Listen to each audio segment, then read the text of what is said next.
तो भाई लोग कैसे हो। आज मैं आप लोग के लिए लेके आया हूँ सच और झूठ। चलिए कहानी स्टार्ट करते हैं। एक बार सच और झूठ में इस बात को लेकर ठन गई कि इस कलयुग में दोनों में से किसका बोलबाला अधिक है।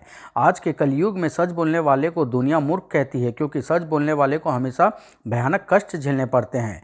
नहीं, यह तुम गलत कह रहे हो मित्र। सच बोलने वाला हमेशा सुखी रहता है, जबकि झूठ बोलने वाला हमेशा दुखी रहता है। यह तुम्हारा भ्रम है मित्र। आज की दुनिया में लोग झूठे को ही इज्जत करते हैं और सच्चे से नफरत। इसलिए मैं तुमसे बड़ा हूँ। सच हमेशा से बड़ा रहा है मित्र। झूठ को तो हमेशा नीचा देखना पड़ा है। नहीं मित्र, तुम फिर गलत कह रहे हो। यदि ऐसी बात होती तो कल एक कुम्हार मेरा सहारा लेकर फांसी के तख्ते पर झूलने से कैसे बच जाता। आज वह मेरी ही जय जयकार कर रहा है। एक कुम्हार तुम्हारा सहारा लेकर फांसी के तख्ते पर झूलने से बच गया। मैं कुछ समझा नहीं मित्र। जरा मुझे तो बताओ कि ऐसी अनहोनी आखिर हो कैसे गई। तो सुनो, परसों आधी रात के समय जब मैं एक सेठ के घर के आगे से गुजर रहा था, ओह चोर ही मालूम पड़ता है। ए भाई जरा सुनना। आए, कौन कमबख्त हो तुम। मेरा नाम झूठ है और मेरा नाम खूटा सिंह है और मैं एक चोर हूँ। लेकिन भाई तुम मुझसे क्या चाहते हो। उसे सच बोलते देख मैं एकदम क्रोधित हो उठा।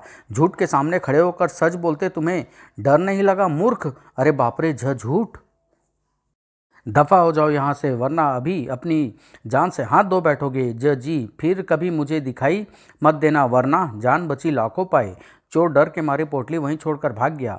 लेकिन उसके जाने के कुछ देर बाद ही एक कुम्हार वहाँ से गुजरा। अरे यह पोटली कैसी। बहुत खूब। उस मूर्ख चोर का माल आखिर उस कुम्हार के हाथ लगा। उस पोटली को खोलते ही कुमार की बाँछें खिल उठी। अरे वाह, इतनी ढेर सारी असरफियाँ। अब मेरी सारी गरीबी दूर हो जाएगी। पत्नी देखेगी तो खुशी से झूम उठेगी। बेचारी हर समय पैसे पैसे के लिए तरसती रहती है। बहुत प्रसन्न है, लेकिन देखना चाहिए कि वह मेरा भक्त है या सच का। वह कुम्हार का बच्चा तो मेरी मेहनत की कमाई मज़े में लिए जा रहा है, लेकिन मैं करूँ भी तो क्या। वह झूठ का भूत तो उसके पीछे ही चल रहा है, मुझे देखते ही मार डालेगा। खैर कोई बात नहीं, यदि माल मेरे हाथ नहीं लगेगा तो इस कुम्हार के बच्चे के भी हाथ नहीं लगेगा। देखता हूँ कैसे ले जाता है वह मेरे माल को। मैं इस बात से बिल्कुल बेखबर था कि वह चोर, जिसे कुछ देर पहले मैंने डरा धमकाकर भगा दिया था, वह भी उस समय मेरे पीछे पीछे चला आ रहा है। और जैसे ही हम एक मोहल्ले में पहुंचे, चोर चोर पकड़ो पकड़ो। अरे यह तो वही चोर है। उसका शोर सुनकर मोहल्ले वालों की नींद खुल गई। वह रहा चोर, साला गधे पर भाग रहा है। अरे लल्लू लाइयो, अरे मेरा डंडा। चोर चोर पकड़ो पकड़ो। अरे बाप रे, यह भीड़ तो मेरी ही ओर आ रही है। हाय, अब मैं क्या करूं। वाह, वह चोर तो मेरा ही भक्त निकला। यही है चोर, पकड़ो इसे। इसने सेठ के यहाँ चोरी की है। नहीं नहीं, मैं चोर नहीं हूँ, मैंने कोई चोरी नहीं की है। हर चोर यही कहता है कि वह चोर नहीं है। भाइयों, इसकी तलाशी लो, तब आप लोगों को स्वयं मालूम हो जाएगा कि यह चोर है या नहीं। हाँ भाइयों, इसका कहना सही है, तलाशी लो इसकी। कुम्हार के हाथों में दबी पोटली खोलने पर, अरे असरफियाँ, यह मैंने चुराई नहीं है। यदि तुमने चुराई नहीं है तो बताओ कितनी ढेर सारी असरफियाँ तुम्हारे पास कहाँ से आई। यह असरफियों की पोटली मुझे रास्ते में पड़ी मिली थी। अरे यह तो सच का भक्त निकला। कमबख्त सच बोल रहा है। अब मैं इससे अपनी महानता मनवा कर ही रहूँगा। साला चोरी करता है और ऊपर से झूठ बोलता है। तड़ाक। ओह, मेरे विचार से हमें इसे महाराज के पास ले चलना चाहिए। वे ही इसे उचित दंड देंगे। हाँ हाँ, ले चलो इस सत्यवादी की औलाद को महाराज के पास। ये लोग कुम्हार को लेकर राजा के दरबार में पहुंचे। बताओ, यह धन तुम्हें कहाँ से चुराया। मैं सच कहता हूँ महाराज, मैंने यह सरफिया चुराई नहीं, बल्कि मुझे एक जगह पोटली में पड़ी मिली थी। अब भी सच बोल रहा है, मूर्ख कहीं का। यह झूठ बोलता है महाराज, इसने मेरे सामने ही नगर सेठ के घर चोरी की थी। वाह बेटे खूटा सिंह, तुम वास्तव में मेरे भक्त हो। तुम जैसे भक्त ही तो इस युग में मेरा नाम रोशन कर रहे हैं। पहले नाहक ही मैं तुम पर नाराज हुआ था। सुनो खूंटा सिंह, यदि तुमने स्वयं अपनी आंखों से इसे चोरी करते हुए देखा था तो उसी समय शोर क्यों नहीं मचाया। इसलिए महाराज की नगर सेठ उस समय घर पर नहीं थे और मैं इसे रंगे हाथों पकड़ना चाहता था। वाह, अब देखता हूँ कि कुम्हार का बच्चा सच बोलकर कैसे बचता है। इसका मतलब यह हुआ कि यह सिर्फ चोर ही नहीं बल्कि मक्कार भी है, और हमारे राज्य में इन दोनों जुर्मों की सज़ा केवल मौत है। दया करें महाराज, दया करें, मैं बिल्कुल बेकसूर हूँ, मैंने चोरी नहीं की। क्या सच बोलने वालों को आप मौत की सज़ा देंगे। तुम्हें चोरी के माल समेत रंगे हाथों पकड़ा गया है, अतः तुम्हें फांसी की ही सजा दी जाएगी। हाँ, यदि तुम स्वयं चोरी का जुर्म स्वीकार कर लो तो फांसी की सजा से बच सकते हो। लेकिन महाराज, जब मैंने चोरी की ही नहीं तो जुर्म इकबाल कैसे करूं। राजा एकदम क्रोधित हो उठा। यह कमबख्त बहुत ही ज़्यादा धूर्त मालूम पड़ता है। सैनिकों, ले जाओ इसे, भोर होते ही फांसी पर चढ़ा देना। जो आज्ञा महाराज। आह, सच है आज सच का नहीं झूठ का बोलबाला है। निसंदेह सच से झूठ बड़ा है। वाह, आज देखा मैंने झूठ का चमत्कार। आखिर सच बोलकर मारा ही गया बेचारा। कुम्हार को कारागृह में डाल दिया गया, लेकिन न जाने क्यों मुझे उस पर दया आ गई। सच बोलकर तुम बच नहीं सकोगे कुम्हार भाई। बचना चाहते हो तो झूठ बोलो। तुम कौन हो भाई, और क्या कहना चाहते हो? मुझे झूठ कहते हैं। अगर तुम मेरा सहारा लोगे तो न केवल फांसी चढ़ने से बच जाओगे बल्कि सुखी भी रहोगे। ओह, तब मुझे क्या करना चाहिए झूठ भाई? कल जब तुम्हें फांसी पर चढ़ाया जाए तो तुम सबके सामने चोरी करने का जुर्म स्वीकार कर लेना, फिर देखना मेरा कमाल। ठीक है, मैं ऐसा ही करूँगा। सच बोलकर तो आज मैं भी पछता रहा हूँ। अगले दिन जब भोर होने पर कुम्हार को फांसी पर तख्ते पर ले जाया गया। ठहरो, मैं अपना जुर्म स्वीकार करता हूँ। वह असरफियाँ वास्तव में मैंने ही चुराई थी। क्या आए? इसने अपना जुर्म स्वीकार कर लिया है श्रीमान, अतः इसे फांसी लगाना उचित नहीं होगा। मेरे विचार से इसे महाराज के पास ले जाना चाहिए। ठीक है, ले चलो शीघ्र ही। हमें खुशी हुई ए चोर कि तुमने अपना जुर्म कबूल कर लिया। अब हम तुम्हें 10 दिन का साधारण कैद की सज़ा देते हैं। यह कमबख्त भी झूठ बोलकर साफ बच निकला और इस तरह वह कुमार मेरे सारे फांसी के तख्ते पर चढ़ने से बच गया। अब तुम ही बताओ कि यदि वह तुम्हारी ही रट लगाए रहता तो चढ़ गया होता ना फांसी पर। बेशक वह तुम्हारे कारण बच गया मित्र, लेकिन फिर भी जीत मेरी हुई। सम्मान सच का ही मिला। क्या मतलब? राजा ने उसे सच बोलने के लिए कहा था। भले ही कुमार ने अपनी जान बचाने के लिए तुम्हारा सहारा लिया, लेकिन राजा ने तो यही सोचकर उसकी फांसी रद्द कर दी कि वह सच बोल रहा है। यानी राजा ने सम्मान तो मेरा ही किया ना। फिर झूठ का सहारा लेने के बाद भी चोर भी तो अपने उद्देश्य में सफल नहीं हुआ। ओह, तो तुम यह कहना चाहते हो कि तुम मुझसे बड़े और शक्तिशाली हो? निसंदेह झूठ के बल पर तैयार की गई इमारत ज़्यादा दिन तक खड़ी नहीं रह सकती। सच का एक भी झोंका उसे रुई के गोले के समान हवा में उड़ा देगा, जबकि सच ईश्वर के समान हमेशा अजय व सर्वत्र रहता है। अच्छा, यदि ऐसी बात है तो अब इस बात का फैसला हो ही जाना चाहिए कि आज के युग में हम दोनों में बड़ा व शक्तिशाली कौन है, तुम या मैं? मैं भी यही चाहता हूँ। तो चलो नगर में मनुष्य के बीच चलें। हाँ चलो। और दोनों शहर की ओर चल पड़े। शीघ्र ही वह देखो 2 व्यक्ति आ रहे हैं। आओ उन्हीं से बात का फैसला कराते हैं कि हम दोनों में कौन बड़ा है। मुझे में इसमें कोई आपत्ति नहीं। चलो। दोनों उन राहगीरों के पास पहुँचे। क्यों भाइयों, क्या तुम बता सकते हो कि आज के युग में सच और झूठ में कौन बड़ा कौन है? भाई, मैं तो झूठ का पुजारी हूँ। झूठ ही मेरा ईश्वर है और झूठ ही मेरी रोजी रोटी। यदि इस कलयुग में मैं सच बोलूँ तो पूरे परिवार सहित भूखा मर जाऊँगा। लेकिन दूसरे ने कहा, भाई मैं तो सच का पुजारी हूँ और सच को ही अपना ईश्वर मानता हूँ। झूठ बोलकर मैं एक पल के लिए भी चैन नहीं पाता। कहकर दोनों राहगीर अपनी राह हो लिए। बन गया काम। सुनो दोस्तों, उन दोनों में एक तुम्हारा भक्त है और दूसरा मेरा। आओ उनके पीछे चलते हैं। 1 माह के भीतर भीतर हमारे कारण उन दोनों में से जो ज़्यादा सुखी होगा उसी के आधार पर हम दोनों आपस में छोटे बड़े का फैसला कर लेंगे। ठीक है, चलो। उन दोनों राहगीरों में से एक का नाम था किशन और दूसरे का नाम था बीसन। दोनों आपस में गहरे मित्र थे, किंतु किशन झूठ का पुजारी था तो बीसन सच का। वे दोनों झूठ और सच द्वारा अपना पीछा किए जाने से अनभिज्ञ अपनी राह पर बढ़े चले जा रहे थे कि एक भिखारी ने उनका मार्ग रोक लिया। ईश्वर के नाम पर कुछ देते जाओ बाबा, भगवान तुम्हारा भला करेगा। इसे मूर्ख बनाकर ठगना कोई मुश्किल काम नहीं। सुनो, मैं तुम्हें बहुत सी असरफियों का पता बता सकता हूँ, लेकिन एक शर्त है। आहा, जल्दी से अपनी शर्त बताओ भले मानस। इस समय तुम्हारे पास जो कुछ भी कीमती वस्तु हो वह सब तुम्हें मुझे देना होगा, लेकिन मेरे पास तो सिवा भिक्षा में मिले थोड़े से सिक्कों के अलावा और कुछ भी नहीं। कोई बात नहीं, मैं इन्हीं चंद सिक्कों से संतोष कर लूँगा। अब बताओ कहाँ है वह सरफियाँ? सुनो, यहाँ से 200 गज उस दिशा में चलने के बाद तुम्हें एक विशाल बड़ का पेड़ दिखाई देगा। बस उसी के नीचे दबी हुई मिल जाएगी वह असरफिया तुम्हें। चूंकि एक श्राप के कारण हम उसे छू नहीं सकते, इसलिए मैंने तुम्हें उस धन का पता बता दिया है। अब देर ना करो और जल्दी जाकर वह असरफिया निकाल लो। भगवान तुम्हारा बहुत बहुत भला करे। वह देखो कितनी आसानी से मेरा सहारा लेकर उसने उस मूर्ख से उसका थोड़ा सा धन भी ऐंठ लिया। हाँ, देख रहा हूँ तुम्हारे कारण वह भिखारी आसानी से मूर्ख बन गया, लेकिन हमें उस भिखारी से क्या लेना देना। आओ उन दोनों के पीछे चलें। यह तुमने अच्छा नहीं किया किशन भाई, नाहक ही उस गरीब को झूठ बोलकर ठग लिया। यदि ऐसा ना करता तो आज परिवार सहित मुझे भूखा ही सोना पड़ता। उधर वह बूढ़ा भिखारी बड़ के पेड़ की ओर न जाकर निकटवर्ती एक जंगल में पहुंचा। अरे आप तो बहुत जल्दी वापस लौट आए महाराज, खैरियत तो है ना? मजबूरन लौटना पड़ा महामंत्री वीर सिंह।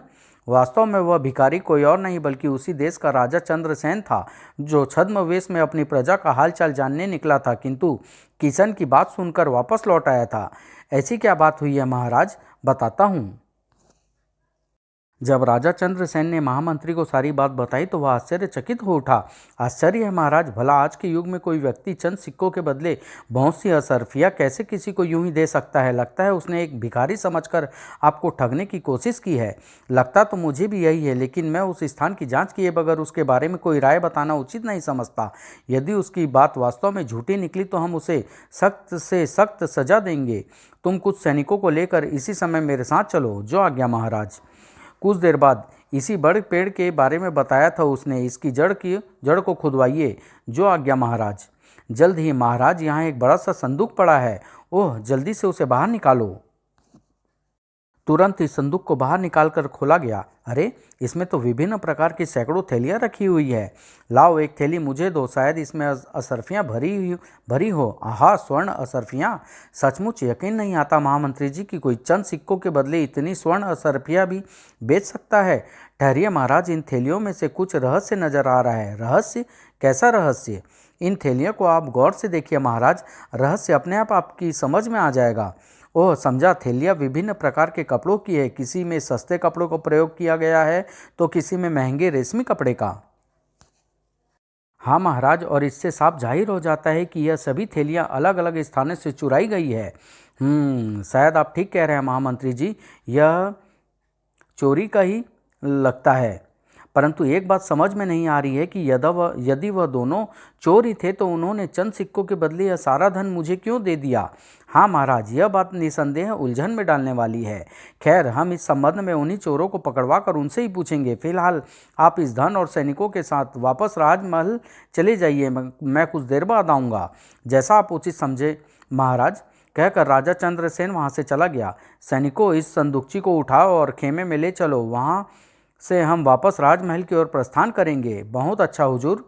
लेकिन जैसे ही सैनिकों ने संदूक को बंद करना चाहा, अरे अरे, बाप रे, उफ! दूसरे ही पल, अरे खड़े खड़े मुंह क्या देख रहे हो? पीछा करो और मार गिराओ उसे। कुछ थैलियाँ एक दूसरे से बंधी थी, अतः बाज उन सभी थैलियों को लिए एक और उड़ चला। सैनिकों ने उस बाज का काफ़ी दूर तक पीछा किया, लेकिन फिर ओह, वह तो उस पहाड़ के दूसरी ओर चला गया। अब क्या करें? अब पहाड़ को पार करके उसके पीछे जाना मूर्खता ही होगी। चलो वापस लौट चलें। लौटकर सैनिकों ने महामंत्री को सारी स्थिति बताई। ओह, खैर, अब यहाँ रुकना बेकार है। तुम लोग संदूक उठाओ और वापस खेमे की ओर चलो। बहुत अच्छा हुजूर। फिर वे संदूक उठाकर जंगल में लगे खेमे की ओर चल पड़े। अगले दिन राजा ने महामंत्री वीर सिंह को अपने विशेष कक्ष में बुलवा भेजा। सुनिए महामंत्री जी, हम चाहते हैं कि उस व्यक्ति को 2 दिन के भीतर भीतर पकड़कर हमारे सामने पेश किया जाए जिसने हमें उन असरफियों का पता बताया था। लेकिन महाराज, इतने बड़े राज्य में उसे इतनी जल्दी ढूंढ पाना क्या संभव है?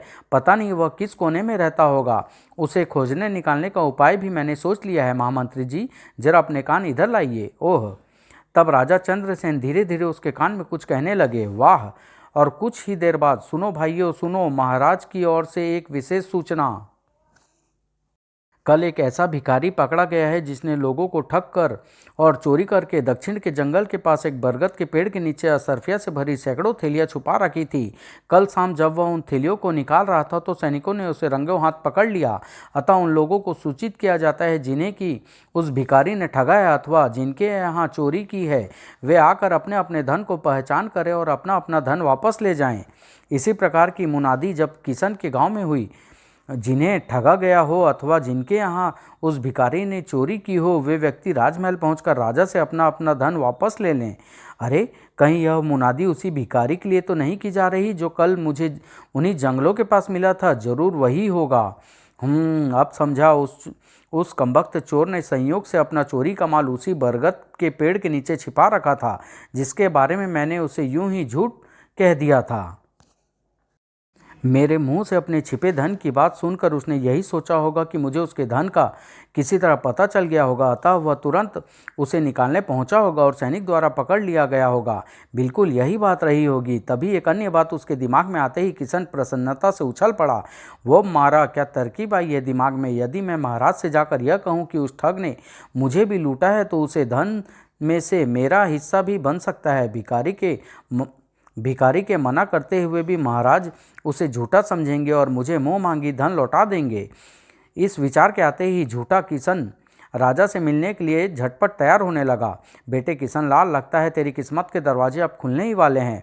अजी, यह सुबह सुबह अचानक कहाँ जाने की तैयारी कर रहे हो? किशन ने अपनी पत्नी को सारी बात बता दी। फिर बोला, बस भगवान समझ लो कि हमारे सब दुख दर्द दूर होने वाले हैं। महाराज को जो झूठी कहानी मैं सुनाऊंगा उसे महाराज सच ही समझेंगे और उस भिखारी के पास से मिले धन में से मेरा बताया हुआ धन मुझे दे देंगे। सुनकर पत्नी भी प्रसन्न हो उठी। आहा, वास्तव में तुम्हारे झूठे दिमाग का कोई जवाब नहीं, लेकिन जल्दी ही लौट कर आना। अरे भगवान, अभी गया और अभी आया। वो देखो, तुम्हारा भक्त राजा की मुनादी सुनकर शायद राजा से ही मिलने जा रहा है। हाँ, और मुझे पूरा विश्वास है कि वह मेरा सहारा लेकर राजा से अच्छा खासा धन प्राप्त कर लेगा। चलो देखते हैं। कुछ देर बाद, महाराज से कहो कि मैं उसी भिखारी द्वारा लूटा गया एक आदमी हूँ जिसके पकड़े जाने के बारे में कल मुनादी हुई थी। ठीक है, तुम यहीं रुको, मैं महाराज को खबर करता हूँ। महाराज, किशन नाम का एक व्यक्ति उस भिखारी के संबंध में आपसे मिलना चाहता है। ओह, उसे तुरंत यहाँ ले आओ। द्वारपाल के जाने के बाद, महामंत्री जी, मुझे लगता है यह वही व्यक्ति है जिसने हमें उन असरफियों के बारे में बताया था। ऐसा ही लगता है महाराज, लेकिन इतनी जल्दी बात बन जाएगी मैंने नहीं सोचा था। सुनिए महामंत्री जी, मैं भिखारी का रूप धारण करता हूँ और आपको क्या करना है यह आप जानते ही हैं। कोई गड़बड़ नहीं होनी चाहिए। जी हाँ महाराज, आप निश्चिंत रहिए। और जब द्वारपाल किशन को लेकर वहाँ हाजिर हुआ तब राजा चंद्रसेन भिखारी का रूप धारण कर चुके थे और महामंत्री राजा का स्थान ग्रहण कर चुका था। वाह, वही भिखारी है, वही है। महामंत्री जी की जय हो। ठीक है ठीक है, क्या तुम इस भिखारी को पहचानते हो? बहुत अच्छी तरह से महामंत्री जी। 3-4 दिन पहले इसी धूर्त ने ही तो मुझे धोखा देकर मेरा सब कुछ लूट लिया था। जो कुछ कहना चाहते हो साफ साफ कहो। ओह, यह एक चोर ही नहीं, एक नंबर का झूठा भी मालूम होता है। महामंत्री जी, आज से 3 दिन पहले की बात है। जब मैं खेत से काम निपटा कर घर लौट रहा था तो यह मुझे रास्ते में मिला। इस गरीब को कुछ दान करता जा भले मानस। अरे बाबा, जाओ कोई और घर देखो, यहाँ तो खुद खाने के लाले पड़े हुए हैं। मुझे धिक्कार कर तुम घाटे में रहोगे बच्चा। जो मुझे देगा उसे मैं मालामाल कर दूंगा। क्या? मैं कुछ समझा नहीं। मतलब यह कि मैं कोई साधारण भिखारी नहीं बल्कि एक पहुंचा हुआ मांत्रिक हूँ। किसी कारणवश मुझे भीख मांगकर धन इकट्ठा करना पड़ रहा है। यदि कोई मेरी मदद करे तो मैं इतना धन दे सकता हूँ कि उसे जिंदगी भर कुछ करना न पड़े। विश्वास न हो तो यह देखो। अरे, 5 सोने के सिक्के। हाँ, यदि कोई मेरी मदद करे तो ऐसे हजारों सिक्के मैं उसे भी पैदा करके दे सकता हूँ। महाराज, ऐसी बात है तो आपको किसी दूसरे के पास जाने की कोई आवश्यकता नहीं। आप मुझे बताइए कि आपको किस किस्म की मदद चाहिए। ठीक है, तो सुनो, मैं एक सिद्धि प्राप्त करने के लिए एक यज्ञ करना चाहता हूँ, परंतु धन के अभाव के कारण मैं वह यज्ञ नहीं कर पा रहा हूँ और बिना यज्ञ के सिद्धि और बिना सिद्धि के सोने के सिक्के हमें नहीं मिल सकते। बस बस महाराज, मैं समझ गया। आप मुझे केवल कुछ समय दें, मैं अपना घर बार और खेत आदि बेचकर आपके लिए इच्छित धन जुटा दूंगा। ठीक है, जाओ, मैं संध्या को यहीं पर तुम्हारा इंतजार करूंगा। जो आज्ञा महाराज। और महामंत्री जी, उसी शाम ही मैंने अपना सब कुछ बेचकर इकट्ठा किया हुआ धन उसके हवाले कर दिया। निसंदेह तुम एक बहुत ही नेक इंसान हो। अब जाओ, कल रात मुझे इसी स्थान पर मिलना। इसके बाद तुम्हें कोई दुख दर्द नहीं रह जाएगा। जैसी महाराज की इच्छा। महामंत्री जी, इस तरह यह मुझे बर्बाद करके चंपत हो गया था। कृपा करके मुझे मेरा धन वापस लौटाएं। मूर्ख, तू नहीं जानता कि मैं कौन हूँ और तू यह झूठी कहानी किसे सुना रहा है? तुमने इसे अपना सब कुछ बेचकर कितना धन दिया था? 5,000 स्वर्ण मुद्राएं। महामंत्री जी, खामोश, बदतमीज भिखारी के वेश में कल तुमसे मिलने वाला और कोई नहीं बल्कि मैं था। लो देखो। अरे बाप रे महाराज, मूर्ख, यह सब नाटक और मुनादी मैंने तुम्हें सामने लाने के लिए ही की थी। मैं तो तुम्हें किसी और चक्कर में सामने लाना चाहता था, लेकिन अब मालूम हुआ कि तुम एक महा झूठे इंसान हो। सैनिकों, गिरफ्तार कर लो इस झूठे और मक्कार इंसान को। हे ईश्वर, बुरा फंसा आज झूठ बोलकर। दया करें महाराज, दया करें। मैं नहीं जानता था कि भिखारी के भेष में आप हैं, वरना ऐसी गुस्ताखी करने की कदापि चेष्टा नहीं करता। वह गुस्ताखी तुमने मेरे साथ नहीं बल्कि उन गरीब भिखारियों के साथ की है जो किसी तरह भीख मांगकर अपना पेट भरते हैं। यदि तुमसे मिलने वाला मैं ना होता तो आज जरूर तुम्हारे झूठ के जाल में कोई ना कोई भिखारी फंस गया होता और मैं उसके साथ अन्याय कर बैठता। खैर, इस झूठ की सज़ा तो तुम्हें मिलेगी ही, साथ ही यदि सच सच न बताए तो चोरी के अपराध में तुम्हें फांसी की सज़ा भी मिल सकती है। चोरी के अपराध में फांसी की सज़ा? मैं कुछ समझा नहीं महाराज। बरगद के पेड़ के नीचे छिपाई गई अपनी चोरी की असरफियों का पता तुमने मुझे चंद सिक्कों के बदले क्यों बताया था? वह मैंने तो आपको एक मामूली भिखारी समझकर ठगने के लिए यूं ही झूठ बोल दिया था महाराज। इसके लिए भी मैं आपसे क्षमा चाहता हूँ अन्नदाता। निश्चय ही आपको वहाँ कुछ नहीं मिला होगा। ओह, यह कमबख्त तो सच बकने लगा है, अब पड़ेगा मुसीबत में। बको मत, हमें तुम्हारी बताई हुई जगह पर ठीक उसी बरगद के पेड़ के नीचे एक संदूक में बहुत सी विभिन्न प्रकार की थैलियां में रखी ढेर सारी स्वर्ण असरपियाँ मिली थी। बताओ वह कहाँ से आई तुम्हारे पास, और तुमने उनका पता मुझे क्यों बताया? यह आप क्या कह रहे हैं महाराज? मैं सच कहता हूँ, इसके विषय में मैं कुछ नहीं जानता। मैं तो सिर्फ भिखारी की यानी आपकी कमाई हड़प जाने की योजना बनाई थी। तुम झूठे मक्कार, तुम ऐसे नहीं मानोगे। सैनिकों, ले जाओ इस गंदे कीड़े को और कोड़ों से पीटकर काल कोठरी में डाल दो। ठहरिए महाराज, ठहरिए, मुझ पर रहम खाइए। यदि आप मुझे कुछ समय दे तो मैं यह साबित कर सकता हूँ कि वह धन मेरा नहीं है। ठहरो सैनिक, क्या तुम यह वास्तव में साबित कर सकते हो कि वह चुराया हुआ धन तुम्हारा नहीं था? निश्चित रूप से महाराज, लेकिन इसके लिए मुझे कम से कम 1 सप्ताह की मोहलत चाहिए। कुछ देर मंत्री से विचार विमर्श करने के बाद, ठीक है, हम तुम्हें 1 सप्ताह की मोहलत देते हैं, लेकिन ध्यान रहे यदि तुम अपनी बात साबित नहीं कर पाए तो तुम्हें सजाए मौत दी जाएगी। मुझे ध्यान रहेगा अन्नदाता। राजा ने उसे छोड़ दिया और किसान रोता बिलखता अपने घर की ओर चल दिया। आह, एक बार फिर झूठ बोलकर मैं काल कोठरी में सड़ने से तो बच गया, लेकिन 1 सप्ताह में मैं यह कैसे सिद्ध कर पाऊंगा कि वास्तव में वह स्वर्ण असरफिया मेरी नहीं थी? लगता है यह झूठ इस बार मुझे फांसी पर लटकवा कर ही रह छोड़ेगा। किशन उन चोरों की तलाश में लगा रहा जिन्होंने कि बरगद पेड़ के नीचे स्वर्ण असरफियाँ दबाई थी, लेकिन 3-4 दिन बीतने पर भी उसके हाथ कोई सफलता न लगी। बस अब जिंदगी के 3 दिन और शेष रह गए, इसके बाद मुझे फांसी लग जाएगी। किशन से कुछ ही दूरी पर खड़े सच और झूठ किशन की दुर्दशा देख रहे थे। देख रहे हो मित्र झूठ, तुम्हारे कारण इस बेचारे की क्या दशा हो रही है। बेचारा जिंदगी की अंतिम घड़ियां गिन रहा है। उसकी यह दुर्दशा मेरे कारण नहीं बल्कि तुम्हारे कारण हुई है। यदि वह मेरा ही सहारा लेकर राजा से यह कह देता कि वह वास्तव में ही एक चोर है, लेकिन हृदय परिवर्तन होने के कारण उसने चोरी छोड़ दी और भिखारी को भला करने के उद्देश्य से ही उसने उसे उन असरफियों का पता बताया था, तो उसका कुछ भी न बिगड़ता, बल्कि राजा उससे प्रसन्न होकर इनाम भी देता और वह इस मुसीबत में न फंसता। झूठ की बात सुनकर सच हंसा। लेकिन मित्र, तुम भूल रहे हो, राजा को जो उसने अपने लूटने की झूठी कहानी सुनाई उसकी तो उसे सजा भुगतनी ही पड़ती। कदापि नहीं। उसके लिए भी वह मूर्ख कह सकता था कि 4 दिन पहले जो भिखारी ठग मुझे मिला था, शायद मैं अपने राजा और उसमें कोई अंतर नहीं कर पाया, क्योंकि दोनों की शक्ल सूरत एक सी है। बहुत खूब मित्र, निसंदेह तुम्हारा सहारा लेने वाला मरने के बाद भी तुमसे मुक्ति नहीं पा सकता। खैर बताओ, अब तुम्हारा क्या विचार है? वह मेरा पुजारी है, इसके लिए मैं उसकी मदद करूंगा। ठीक है मित्र, तुम अपने पुजारी की मदद करो, मैं अपने भक्त का हाल चाल मालूम करता हूँ। अब 3 रोज बाद ही मुलाकात होगी। देखना यह है कि तुम्हारा पुजारी तुम्हारी वजह से जीवित बचता है अथवा नहीं। ठीक है मित्र, अब हम 3 दिन बाद ही मिलेंगे। सच ने अपनी राह ली और झूठ किशन की ओर बढ़ गया। वह समझता है सच के बिना दुनिया चल ही नहीं सकती। जल्दी उसे मालूम हो जाएगा कि आज के युग में उसका कोई चलन नहीं। झूठ किशन के निकट पहुंचा। किस सोच में डूबे हो मेरे भाई? का कौन? झूठ तुरंत उसके सामने प्रकट हुआ। पहचाना मुझे? मैं तुम्हारा देवता झूठ हूँ। अच्छी तरह पहचान गया तुम्हें। नीच, कमीने, दगाबाज। मैं हमेशा तुम्हारी पूजा करता रहा, लेकिन आज तुम्हारी वजह से ही मुझे यह दिन देखना पड़ रहा है। आज मैं तुम्हें जिंदा नहीं छोड़ूंगा। अरे अरे, मेरी बात तो सुनो। तुम नाहक ही मुझ पर नाराज हो रहे हो। आज मैं तुम्हारी कोई बात नहीं सुनूंगा। सर्वनाश की जड़। उफ, हाय मरा। अच्छा छोड़ो मुझे।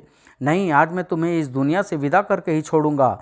और जब झूठ को यह लगा कि किशन उसे किसी भी अवस्था में छोड़ने वाला नहीं है, तब उसने एक झटके के साथ अपने आप को किशन के बंधन से मुक्त किया और अगले पल, तुम वैसे नहीं मानोगे, अरे बाप रे, फिर झूठ ने उसे हवा में उछाल दिया। बचाओ, हाय मर गया। अभी नहीं मरे, लेकिन तुमने यदि मेरी बात नहीं मानी तब जरूर मर जाओगे। तुम कहना क्या चाहते हो? मूर्ख, मैं तुम्हें मुसीबत में फंसा देख तुम्हारी मदद को आया था और तुम मुझी से उलझ बैठे। जाओ, अब भुगत खुद ही भुगतो। नहीं नहीं, मुझे इस तरह मुसीबत में फंसा छोड़कर मत जाओ, मैं तुम्हारे पाँव पकड़ता हूँ। अरे हा हा हा, अरे मूर्ख, झूठ के भक्त होकर इतना भी नहीं जानते कि झूठ के पाँव नहीं होते। चलो उठो और सीधे खड़े होकर मेरी बात ध्यान से सुनो। तुम्हें यही तो साबित करना है ना कि बरगद के पेड़ के नीचे से मिली स्वर्ण असरफिया तुम्हारी नहीं है। बिल्कुल यही साबित करना है झूठे भाई, वरना मैं फांसी पर लटकवा दिया जाऊंगा। तो फिर सुनो, तुम्हारे साथ उस दिन जो दूसरा व्यक्ति सच का पुजारी बिशन था, सारा इल्ज़ाम उसी पर लगा देना। लेकिन उससे पहले तुम्हें क्या करना है वह भी सुन लो। क्या किशन झूठ बोलकर फांसी से बच सका? झूठ और सच में कौन बड़ा साबित हुआ? किशन द्वारा झूठा आरोप लगाने पर किशन को क्या सजा मिली? झूठे ने किशन को फांसी से बचने के क्या क्या उपाय बताए? वे असरफिया वास्तव में किसकी थी? इन सभी प्रश्नों के उत्तर जानने के लिए अगले अंक का इंतजार करें। झूठे का मुंह काला। अगर आपको कॉमिक्स अच्छी लगी कमेंट करिए ताकि इसका नेक्स्ट पार्ट जल्दी लेके आ सकूं। समाप्त।